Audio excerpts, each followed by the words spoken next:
Hey guys, SoCal Val here. You are listening to the Hitting the Turnbuckle podcast.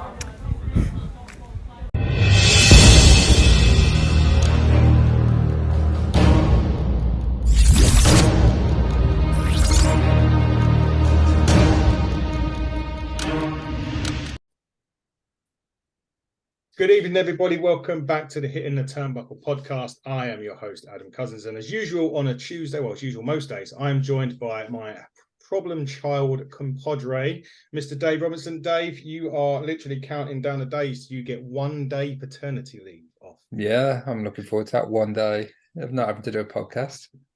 Ooh, I'll miss it too much, mate. I'll miss it too much. I'm not taking paternity. You're not taking the wrestling world doesn't stop. So very true. You can just bring him on. He can make his a day old. Or maybe you can be the youngest ever co-host. 1 day old. We'll put it on the podcast. You can do the live birth if you want. Yeah. Sure Stace will love that. She'll sign up for that. I'm sure she will. Anyway, enough about us. Let's talk about our guests. It was really interesting, and we just talked before we hit record today that we were messaging out to independent wrestlers and promoters if they wanted to come on the show, have a chat, tell us their story, etc. And funnily enough, 2 days later, I see a comment from Dave on Facebook who commented on our guest post on Facebook, and I'll read that in a minute because it's kind of key to how we're going to start.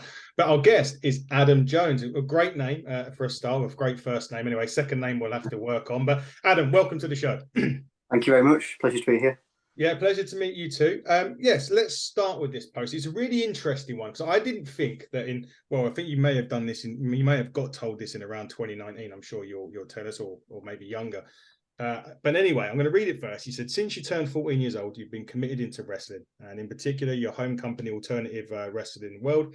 When you joined, you was mocked because of your size by certain individuals, and you were bullied and you were told you'll never get anywhere or close to any wrestling show. Let me stop it there. What year was that, and what planet were they living in at the time? Okay, so I joined Alternative Wrestling World. I actually went there. It was when Kevin O'Neill owned. Obviously, ownership's changed now. Yeah. But back then, Kev owned the business, and it was actually on my birthday when I turned 14, because legally we had to be 14 to join. So, I was all ready for it. I went over and I was watching people do stuff in the ring, and I actually ended up doing a flip bump off the top rope when I wasn't actually doing a training session. So that was eventful. A lot of people were scared about that. But that would have been about, I'd say, 2018, maybe 17. My mind is baffled, Dave, by this. In 2017, people are still being criticised for their weight and height in wrestling after everything that, Yeah. It's sad to hear, really. Yeah. Because obviously Adam persisted with it and stuck with it, and we're going to hear more about his journey. But other people may have been put off by that, and going from getting that opportunity to live out your dream and kind of start steps on your journey, to be start so negatively. That's quite sad to hear, really, that you had to endure those comments, Adam. So, tell us a little bit more about that and how you overcame them. Okay. Well, obviously, for professional reasons, I'm not going to name any people. But obviously, it was a few people within the company. They're not actually in the company anymore. But I was picked on quite a lot. I'd probably say bullied. I'd go that far. Yeah. But there was other people there as well who still wrestle for AWW, who supported me along the way as well, like the likes of Troy Jones, also Axel Steele, which I'm sure he was a guest here recently. He was, yeah. We had Axel and Donny on last week. Yes. But it was, I'd say if it wasn't for those people, such as Troy and Axel, that I probably wouldn't be where I am right now today with the wrestling, because growing up I had very bad motivational, self-motivation, and I used to doubt myself a lot. Like your self-esteem, you struggled with self-esteem. Yeah, definitely. Yeah, that was what I was looking for. I had very low self-esteem. There was a lot of things that you know, I felt that I couldn't really do. I was bullied in school. This was, you know, starting from primary school and then going into secondary school as well, and college. All throughout that, I was picked on. Felt very isolated, and alienated from groups. I try and fit in, and you know, people would pretend to get along with me and like me, and they'd be like slagging me off on my back and stuff like that.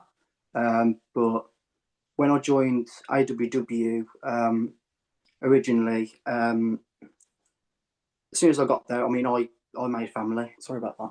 That's right. Yeah. I mean, we all call each other brothers and sisters there. It's not a wrestling group. It's more of a community.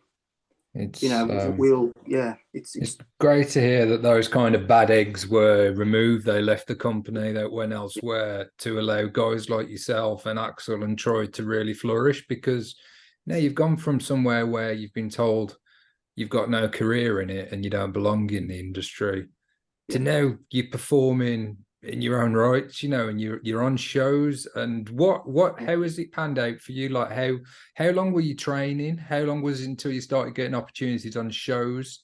And tell us about some of the experiences and the matches that you've had.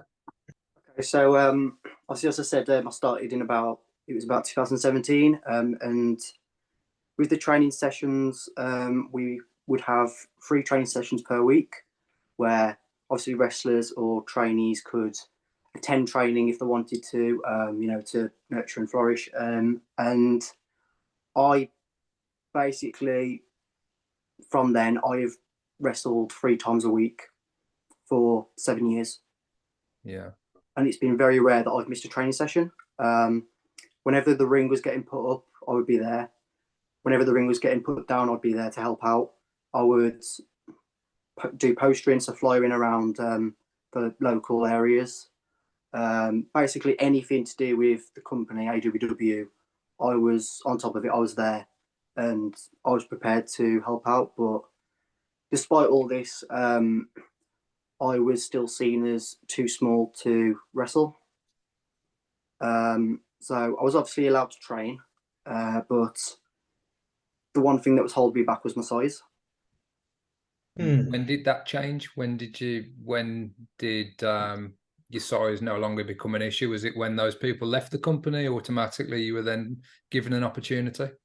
It was when management changed. Yeah. It's weird because, I mean, you know, 2017, 2018, and we look at the likes of, you know, Rey Mysterio, who was... Yeah, exactly, yeah. People like that, you know, you can even look at Chavo Guerrero, but if you look at wrestling now, like, what you're indicating here, Ad, is like, you know, back in the 80s, I could probably I can understand bullying or anything like that. I can understand people in the 80s saying, you know, you're too small, because if you look at the 80s wrestler, it's practically Hogan, Warrior, you know, people like that of that earth. And you look at it now, and you look at AEW, Dave, as a prime example. We sit on these shows and say they don't know how to book their big men, because they've got talent there of you know, of a certain size in a certain way, which is great. I agree. You know, and that is, you know, ultimately, and even in WWE, you know, yes, they still got their big men. I watched Raw this morning and had 2 big men bash the crap out of each other for 10 minutes, which was great. But you've still got the likes of, even like, you can even class Seth Rollins in that category, who's the world champion, and he's on the Usos and people like that. The people Chad Gable. Don't get me started with Chad Gable. It's not the podcast to talk about. We might be talking Chad Gable in a bit. But who did you look up to in the wrestling world growing up, and when did it hit you that you wanted to be a wrestler? Well, the way that I actually got into wrestling was through bullying. It wasn't me who was bullied per se. It was one of my friends who was close to. I don't speak to them now, but basically what would happen was, at my old school, people would start humming the John Cena tune whenever this said person was walking into the room. And at this point, I'll completely honest with you, I'd never heard of wrestling before. Yeah. So I was wondering what everyone was doing. I thought it was some next like trend. You know, like people post like Vines and like YouTube videos that people find are funny. So I thought it was just one of those, but no, it actually like genuinely ended up being something, actually relevant. But like as soon as people had started doing that, it became very persistent, and I think it was about 4 days later that I was confused about like what everyone was actually doing. So like I didn't get why people were picking on him, and I don't get what the relation was. Considering this young lad that I used to be friends with, he wasn't very built, and he was quite a small boy. And so I went home one of the days, and I went on my laptop and I searched up who John Cena was, and the first thing that came up was John Cena versus Randy Orton in an Ironman match. Yeah, remember it. And that was the first ever wrestling match that I watched, and I can remember it now. I was sitting there, I was watching it, and I was confused about why people were picking on this little lad, calling him John Cena, when John Cena is this massive, like, amazing guy, like, who's, he does a lot for charity, and he's, all around just like quite a decent guy. So yeah, I watched the match, and like, I thought Randy Orton was absolutely amazing as well. Like the way he moves in the ring, and just, I was mesmerized really by it. It was amazing. It was just really meant to be. It was something that I wanted to, be invested in. So I went into the school the next day, and when people started doing the themes and stuff, and basically taunting him, I was sitting next to him at the time, and I said to him, don't take it to heart. Like, John Cena is actually quite a cool guy, and like, I'll take it as a compliment, mate. So were they humming and taking the mick out of him because he was into wrestling? Is that why they were humming? No, it wasn't. I think it was because around that time, it was around the vine of like, and his name is John Cena, like John Cena. So obviously, there's like silly videos on YouTube. Okay. People find funny. Interesting. So they were using that as a way to kind of take the mick out of him and belittle him, and then you managed to turn that into a positive for yourself, because that was what introduced you to wrestling, and you encouraged the guy that, actually being compared to John Cena, or, comments about John Cena, were actually quite a good thing. Yeah, definitely, yeah. I was thinking more because of the fact that maybe because you say he was small, that they couldn't see him, so that was why they were, saying that, so small we can't see you, kind of thing. That was that was in my head straight away when you mentioned it. But yes, it was great that you turned that negative into a big positive for you and for your friend at the time. Nowadays, before we start talking more wrestling about you, I think it's good now that we can bypass the negativity and let's have a bit of fun for a minute here. Let's just ask some random questions. Dave, why don't you ask a random question first to add, and then I'll go after. Adam, what is your favorite wrestling theme tune of all time? Wow, easy questions. I don't know. I'm a heavy metal rock fan myself. I'd probably go with Kane's theme, Slow Chemical. Oh yeah, Slow Chemical. Nice. Yeah. That was the one where the pyro scared me. Yeah. Because that was one of the. I remember that album. Was it Aggression? It was called, that album. I think it was. Yeah. The Slow Chemical was on, and they mixed a lot of songs, and for a time, a number of wrestlers were using them on a temporary basis. But Kane used that for a long time, because I think it was just such a great little remix of his tune. So that's a great choice.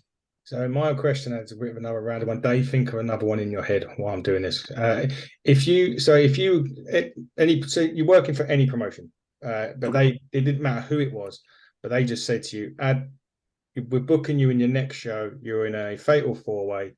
You can pick the 3 opponents, and it's literally anyone. It's an unlimited budget. Anyone from, even in the past, if you wanted to go, from when you were growing up to now, who's your 3 opponents? Damn. We don't make it easy for you on this show. Oh, really? Well, in terms of opponents, like, without being modest, like, I wouldn't I'd be happy to face anyone really, because I'm trying to like expand my wrestling character now and my wrestling style. So I'd be happy to face anyone, but if I had to face 3 wrestlers, it'd probably be. I mean, I've got to go for the legend. So Stone Cold. Yay! Well, He'd definitely be one of them. The Rock. Yeah. Obviously, and I'd probably go Jake the Snake. Oh, interesting. We've had him on the show. We've had Jake. Yeah. It was a very good guest. Yeah. Come on, Dave. My question, obviously, you're now, you're being booked on shows and you're working on the UK independent wrestling scene. I want to know what UK wrestler, maybe on the scene, they might have been on the scene and they've gone on to WWE. I'm thinking the likes of Pete Dunne and others, So is there anyone past or present on the UK scene that you would love to face one-on-one? Who do you aspire to face one-on-one? Probably say Pete Dunne. Like you said, well, Butch. Butch. Well, Pete Dunne. We call him Pete Dunne on this show. God, yeah. Yeah, unless we're doing a review of some kind, then we have to call him by his wrestling name. But yeah, Pete Dunne, I can see how that works. We'll give you a break from the questions now because they were quite tough, for you. But you're talking about that you wanted to expand in your character. So for someone that doesn't know what character you've got, what current character are you doing, and how are you looking to expand that in where you're wrestling now? Okay, so while growing up, obviously you've heard part of my story about school and that. Well, my character, what I basically did was I mixed up all of these emotions and thoughts together, and I basically interpret them into a character. So I've got anger, sorrow, all of these different emotions. Also, when I was growing up as well, Mum used to take me to Alton Towers quite a lot. So I've always loved roller coasters myself. So the Smiler was just kind of a brick of cement for me to use. It was just like a starting point for my character. But then when I started looking into it more, because the weird thing is I made my character of the Smiler before Alton Towers started doing events. But if you look at some of the events at Alton Towers for the Smiler, they all look like my character. Yeah. They've all got a top hat. They've all got a cane. They've literally all got the same costume. So I must be doing something right there. Definitely.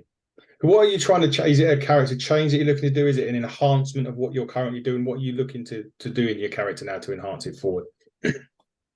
I suppose just get it on the scenes really, because I've always been at my home company AWW, and I always will be there for AWW. But obviously, it'd be nice to go to other companies as well and hopefully get my name out there. And I mean, I've got like a lot of motivation. Like for example, Tyler Bates and Pete Dunne, they didn't start off at AWW, but they've been on AWW, and I've obviously got Dave Mastiff supporting me now as well. Great. He's absolutely brilliant. Yeah, what's that like working with Dave Mastiff, somebody that's had real success not only in the likes of NXT UK, he's traveled around, he's done a lot of shows, he's been to the States. What's that like for you, mate? It's unbelievable, to be honest. I mean, the first ever NXT UK live show, I was actually there in Birmingham. I believe it's in Birmingham, and I saw Dave Mastiff there. And he was just absolutely amazing, and there are so many different things that I've learned differently from Dave. From obviously there was the ways that Kevin O'Neill taught me how to wrestle, and Dave's taught me different ways and ways that make more sense as well in the wrestling terms. And overall, he looks like this big intimidating guy, but he is a really nice individual, and he's very easily approachable, which a lot of people probably wouldn't think. No. I was going to ask a question, because me and you, Dave, we went out of the curtain. Well, me for the second time, you for the first time at our show. Well, not our show, but Ignite Wrestling Pro, who we do a lot of work with, and crowned our first champion with. I was going to get into that in a minute. But what is that moment like for you, Ed, when you you step out of that curtain for the first time in front of people, having that match. Your music's playing, you're in full character. But what is that moment like for you, stepping out of that curtain for the first time, or even every time you step out of it? Probably say it feels like birth. Yeah. Not in that way. Like, as in, I don't know. It feels like you're stepping into a new world. Mm. And yeah, okay. you know, it's hard to explain. It really is. It's a brilliant feeling. You get such a rush, and it's like with my character, the Smiler. Like, I'm a heel character, so obviously I have to try and frown at people and, you know, be mean, yeah. But it's just so hard not to smile when you go out there, because I feel like I'm at home when I go out that curtain. It's where I'm meant to be. It's where I was meant to be. I can kind of understand what you mean by that, because I try. It's really weird because when I step out, when we was at Ignite, even on Sunday just gone, Sunday just gone, or the Sunday after, Sunday before, even 2 weeks ago, yeah, it's one of them things where you do feel different when you step out of that. Even though we were just there to present a title, it felt really weird, because not weird, but you do feel different to you. You kind of detach your human self or yourself away from you and become this other person. And even though we were not even wrestling, we were, as I say, we were just going out there to present a title. But I really enjoy that, Dave. Dave, is that how did you feel? Yeah, first time doing it. And I'm not a performer, but so I can only imagine how that feels. But yeah, I do understand what you're saying, mate. And in terms of once you step out there, that's where you belong. That's where you're even more comfortable. No, that's where you are arguably most comfortable. Definitely. You know, portraying that character, doing what you love, and particularly when you thought, you know, going back in the start of your training, you thought you may not get an opportunity to play out your dream. So, as I said, when did that change? When did you start going on to shows? Was that a couple of years into your training, or how long was it until you were ready to have matches in the ring? Mentally, I was told I was ready about 2 years in. Yeah. But I was told by the promoter at the time that I wasn't big enough to go on the shows. Yeah. So quite old school, you know, like wanting big wrestlers, which, you know, I completely understand that. You know, obviously it's a bit, you know, it's like the 21st century now, but yeah, that was the only thing that was really holding me back, was my size, which is something really I can't help. But mentally I was ready about 2 years in, and then it was about 5 years in, I believe, that when the promoter changed, that I was given the chance to wrestle. That's a long time for you to spend training, and, you know, that dedication and that commitment, and going 3 times a week. So there must have been times in that when you perhaps thought about, you know, I don't know if you thought about not giving up, but perhaps it wasn't going to work out. So it's fantastic that you got that opportunity, and it did. And how was like that? How was that like the very first time, your very first show?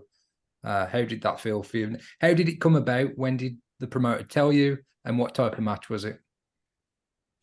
So my debut was, well, I wasn't particularly in a match. It was more the debut of my character. So there was a show basically where there was a blackout, and there was a tease moment where there was a voiceover that I actually made myself, and I basically changed the pitch of my voice to make it deeper.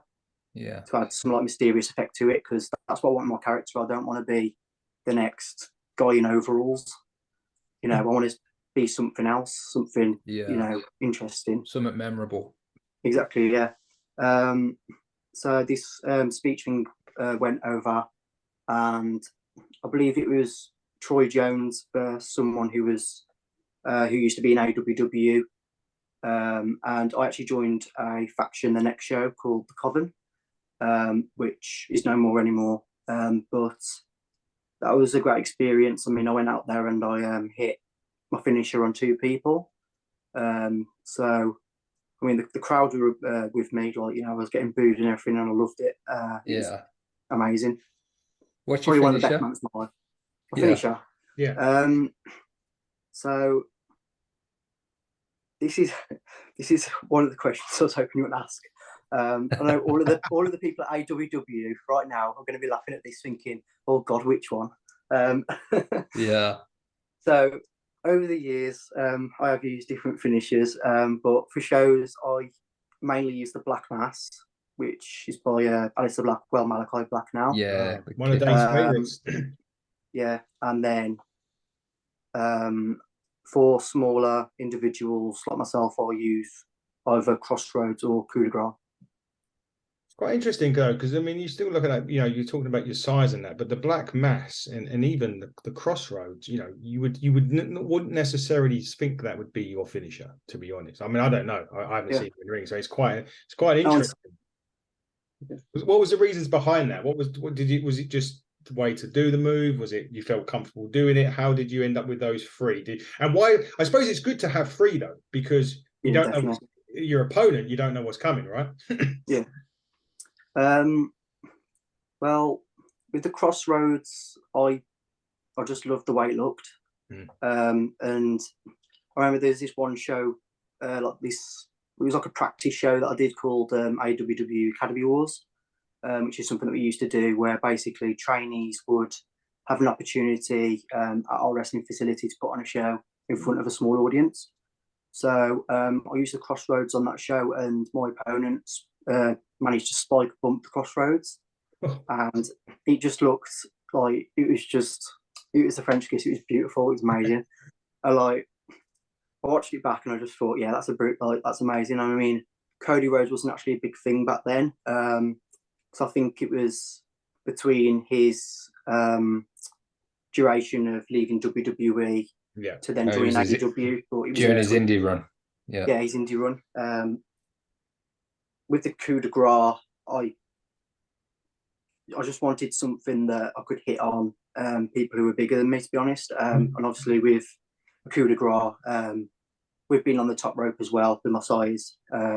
It's a good opportunity for me to shine. Then with the Black Mass, I'm double jointed, and I've got what's it called now? I always forget it. I'm double jointed, and I've got hypermobility in my joints. Okay. So I can do a lot of things with my body that like fold up, and because back in the days when I started at AWW, it was actually known as the Pretzel. Yeah. I was known as the Pretzel because people would be like, "Oh, can I try this? Can I try that?" And then I'd end up just like with my leg over my head and God knows what else. Yeah. So I'd end up getting tangled up. In regards to the coup de grace, I've always wanted to ask this question to a wrestler. Is that quite a difficult one in terms of the weight distribution? I imagine it's an easy one to get wrong and to do some legitimate, real damage.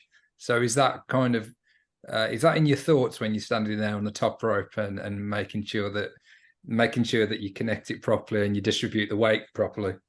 Yeah, well, when I'm hitting the move, obviously, you've got to break your fall. So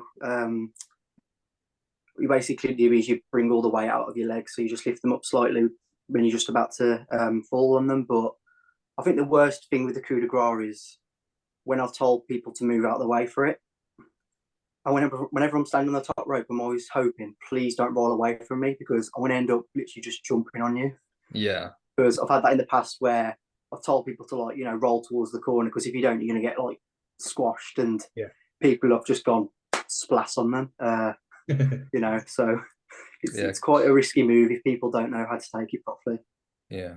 It would be. Yeah, it's very difficult. As you say, it's also easy, the positioning of them as well, where they are, even if it's time for them to take that move, it's all about where they're kind of laying as well, I take it, because of course, 2 feet could go in the face if they're not laying in the pretty much. And hopefully that never happens. I mean, I've never seen it happen. Yeah. I wouldn't want it to happen. As we start to wrap up, Adam, look, what you've proven, and I think you put it nicely in your Facebook stage, is that you don't need the look of Dwayne "The Rock" Johnson to be a wrestler. It's obvious. I mean, I don't even know why you went through any of that stuff you did to begin with. I think that's, in this day and age, as I said, I think it's absolutely ridiculous that you did. But You've shown great guts, determination, willpower, and everything that you need to do to succeed to get to where you are now. And that is something that you should be very proud of yourself for, and also to go forward in the future, just to take that willpower with you. Because if you can get through all the turmoil and all that stuff that you've got through, even during your school days, you'll get through wrestling no problem at all. So just remember that and take that forward with you. Yeah, but definitely. As we move on, why don't you tell us how everyone can get in touch with you? Your shows you've got coming up, and if people want to book you, how can they book you? Okay, so I've got social media pages on Facebook and Instagram. For Instagram, I believe it's the Smiler Pro Wrestler, and for Facebook, if you just search the Smiler, you'll be able to see my page. And if you want to either direct message me on the page, that would be more accessible for me, as I don't really do emails.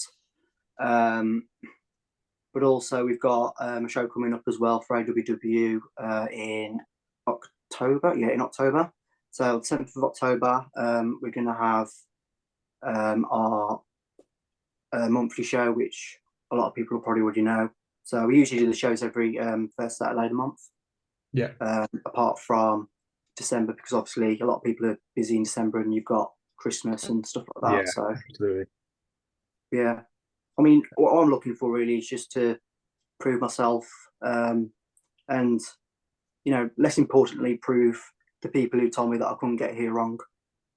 Yeah, because that's really important. And have you got a match on the 7th, Fad? I have, yeah. Yeah. What type of match are you in? Who are you up against? Or are you allowed to say? I can't disclaim that. I'm sorry. Can't disclose. So that means if anyone isn't going already, get your tickets and you'll find out what Adam's doing. That's the best thing we can say on that. And Adam's not allowed to tell us, which is absolutely fine. We wouldn't want him to get any trouble anyway. So that's his match, is to be confirmed, or shall we say, for that show. Before we wrap up and go, Dave, we've got a couple of things that we need to announce. Obviously, we've got to announce our Turnbuckle Championship match for Ignite on November the 12th. I'll be doing that Thursday. A video will be going out to find out who Smashing Mike will face. And trust me when I tell you, it's a big name. I can't reveal, a bit like Adam, I can't reveal it on this show. Maybe Adam, you might get when we go off air, we might be able to let you know who it is, but we're not allowed to tell you on air anyway. But we've also got a few more independent guys. We've got obviously the Ignite MC Sunset Skip will be joining us on Thursday, Dave. We've also got, I'm actually going to meet the great Eric Bischoff tomorrow. He's doing some tours with the lovely Inside the Ropes. Obviously, Fiona that works for Inside the Ropes is also a stalwart of our podcast, and we do some NWA reviews with Fiona. We should be able to say this, Dave, with quietly confidence that Raven will be coming on this show very, very soon. And I can't give anything else away other than we have got confirmation from recently released WWE stars that they will be joining us after the 90 days of complete, which will probably be December into January, which, again, I can't give names a bit because obviously we're not allowed to at this stage because they're still under WWE contract. In regards to Raven, I heard back yesterday his shoulder surgery was postponed. So he's asked us to get back in touch in a month's time. Yeah. So he's quite happy to come on from his previous messages and from the message yesterday. So I know we've mentioned it a few times on the show, but that is in the pipeline for perhaps a November date. A November date to be confirmed. Yes, Dave, and do not give any more away that you did with the Diamond Dallas Page one. What we've done before. Before we even announced Diamond Dallas Page was giving that away, Dave. Anything else? Yes, I'm going to Cardiff on Sunday to go and watch Slam Masters, one of our tag teams that we sponsor. Well, they were a tag team, Beers and Beatdowns. Blanche from there is managing the brilliant James Ellis against another good wrestling buddy of ours, Dave, man like Dries. And I will also be joining the Bullet Club as I meet Ace Austin. You met Dan Maloney. I'm meeting Ace Austin, and the team at Slam Masters have been grateful to put on a meet and greet. So I'm going to be going to see that. The following week on the 8th, and we've got him on the show tomorrow as well, I'm going to Jurassic Pro Wrestling's 2nd year anniversary show, Extinction. Some matches have been announced for that. Well, I'm going to cover off tomorrow, but I'll be there for that. There'll be also Progress. I'm going to Progress Wrestling, but I don't think Eddie Kingston's going to be bloody going now. So I'm annoyed. No, he's decided that, well, his body's beat up, and he's going to stay in the States to defend his AEW and Ring of Honor titles, isn't he? He's over here though. Royal Quest, New Japan, Royal Quest. He's over here. I think he's teaming with Oku, another good friend of ours, Michael Oku. Cool. But I need to get him to go to Progress on that date because I'm only going for him.